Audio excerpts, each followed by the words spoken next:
Baik, di sini saya akan menjelaskan yaitu yang pertama pemasaran dalam konsep Islam. Yaitu pemasaran dalam Islam adalah kegiatan menawarkan dan menjual produk dengan cara yang jujur, adil, transparan dan sesuai syariat.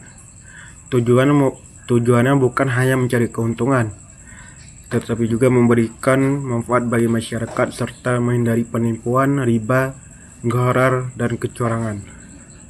Prinsip utama: jujur dalam promosi, tidak menipu konsumen, menjual barang yang halal dan baik, dan menetapkan harga secara adil. Dan yang kedua yaitu aspek pasar dan pemasaran.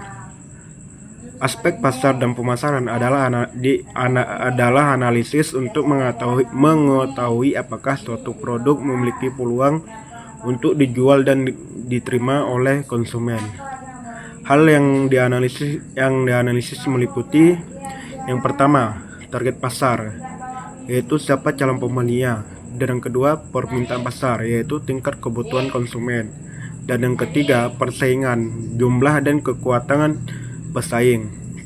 Dan yang keempat, strategi pemasaran, yaitu cara memasarkan produk seperti produk, harga, tempat, dan promosi.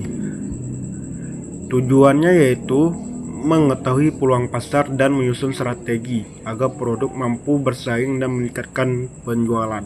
Yang ketiga ada peluang pasar. Suatu hal yang dapat membantu Anda dalam menilai peluang pasar adalah informasi. Informasi yang lengkap dan akurat dapat membantu Anda lebih mengambil keputusan adalah: yang pertama, menemukan pasar yang menguntungkan. Yang kedua, memilih produk atau jasa yang dapat dijual. Yang ketiga, menentukan perubahan dalam perilaku konsumen. Yang keempat, meningkatkan teknik pemasaran. Yang kelima, merencanakan sasaran yang realistik.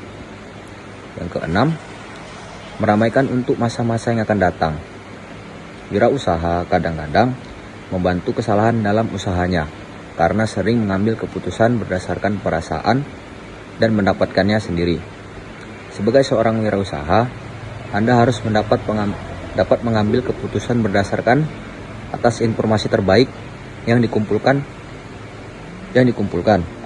Informasi pasar akan membantu untuk menemukan pasar baru yang dimasuki dan menemukan pelanggan baru dalam pasar yang ada sekarang, serta mengetahui produk-produk baru yang mempunyai potensi untuk dikembangkan pada masa yang akan datang.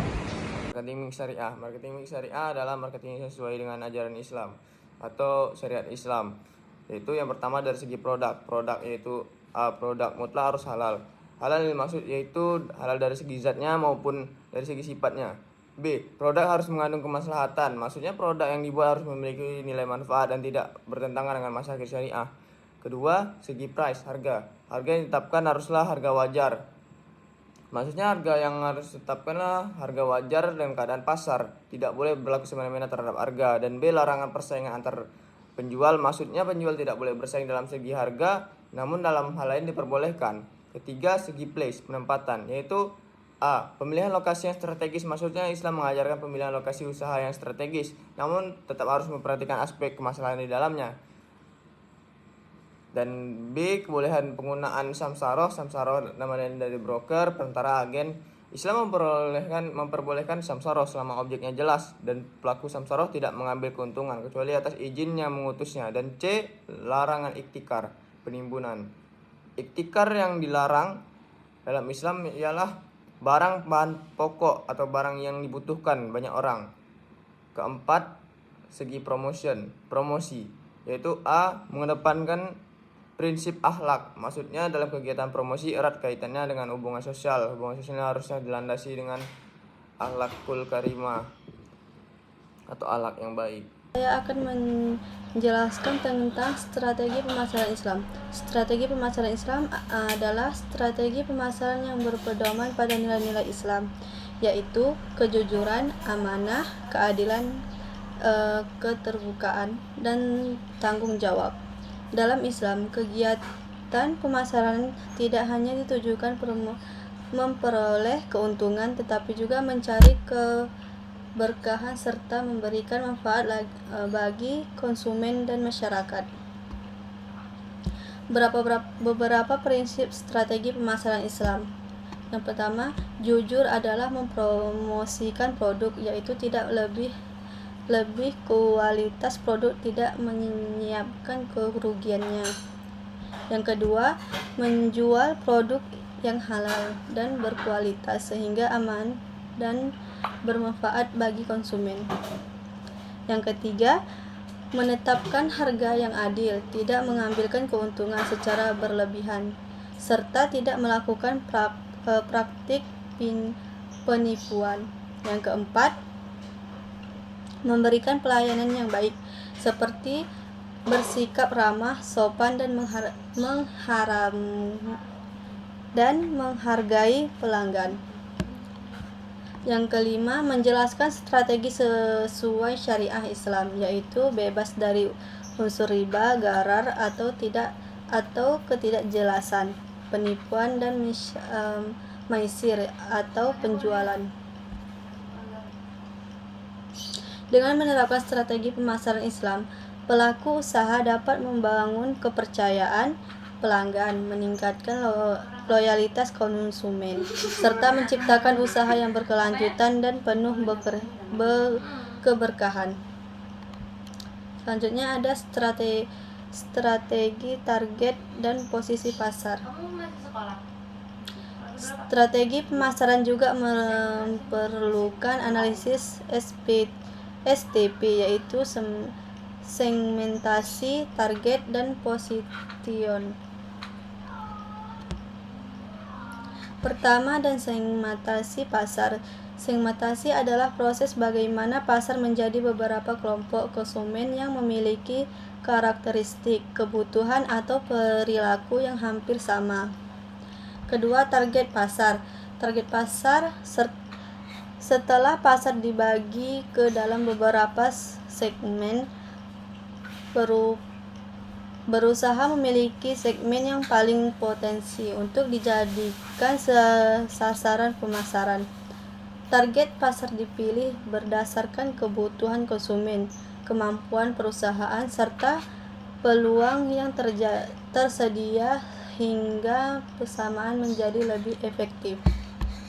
Yang ketiga, posisi pasar atau position. Memposting adalah upaya perusahaan untuk membangun citra atau keuntungan produk di benak konsumen dibandingkan dengan produk pesaing.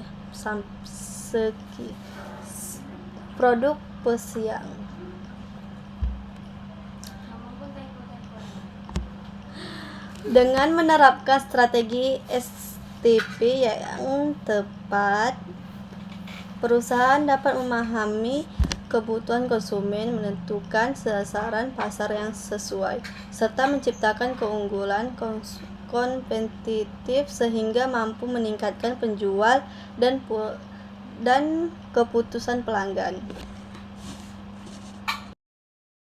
Dan untuk yang poin terakhir itu kualitas jasa perspektif Islam. Dalam analisis pemasaran, ini dia mengukur kualitas jasa dari perspektif Islam, yaitu berarti kita tidak hanya berfokus pada kepuasan pelanggan secara material, tetapi juga menyertakan nilai keberkahan. Berbeda dengan konsep pemasaran konvensional, kualitas jasa dalam Islam harus berlandaskan asas halalan tayyiban, yakni sah secara syariat dan bermutu baik, serta berorientasi pada falah, kebahagiaan di dunia dan akhirat. Yaitu artinya setiap layanan yang ditawarkan tidak sekedar mencari untung, tetapi harus membawa kebaikan dan manfaat sejati bagi konsumen maupun perusahaan. Untuk menerapkan di lapangan dimensi, kualitas jasa konvensional dilebur dengan sifat-sifat keteladanan Rasulullah. Misalnya, keandalan sebuah layanan dibangun di atas sifat amanah, di mana bisnis selalu menepati janji dan menjaga kerahasiaan pelanggannya. Jaminan rasa aman diciptakan melalui sifat sidik, yaitu kejujuran, dan fatanah kecerdasan staf, sehingga transaksi berjalan transparan tanpa adanya biaya tersembunyi Selain itu, kecepatan tanggap. Karyawan mencerminkan sifat tabligh melalui komunikasi yang mengedukasi dan solutif. Sementara itu, empati diwujudkan lewat prinsip keadilan dan ihsan, yakni melayani sepenuh hati tanpa diskriminasi dan rela memberikan nilai lebih dari yang sekedar dibayarkan pelanggan. Secara operasional, kualitas jasa Islami memiliki prinsip yang tegas, yaitu harus terbebas dari segala bentuk penipuan, manipulasi informasi, yaitu disebut gharar, maupun janji palsu dalam promosinya. Kesimpulannya, menerapkan kualitas jasa dengan perspektif ini bukanlah sekedar menempelkan label agama atau pada bisnis. Ini adalah strategi pembeda, yaitu diferensiasi yang sangat ampuh dengan memegang teguh etika, kejujuran, dan pelayanan yang memanusiakan manusia. Brand Anda akan memenangkan kepercayaan absolut dari pasar, menciptakan loyalitas jangka panjang dari semua kalangan.